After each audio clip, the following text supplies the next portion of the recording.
సేవకులు వస్తున్నారు. దైవజనుల్ని సన్మానించమని దేవుడు ప్రేరేపణ ద్వారా జరుగుతున్నటువంటి సన్మానం.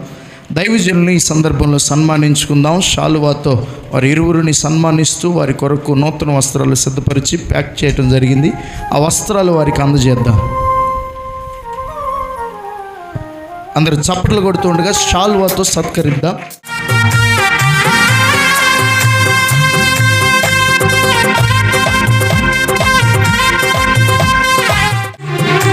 బహుమతి అన్నయ్య కొరకు,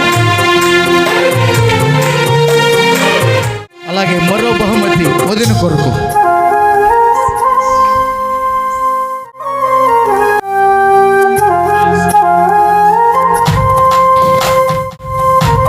దేవుడు వారిని వారి పరిచర్ని రెండారుగా దీవించుగాక. ఆరోగ్యంతో కూడినటువంటి దీర్ఘాయుష్షు వారికి కలుగు చేయనుగాక. సమృద్ధిని వారికి కలుగు చేయనుగాక.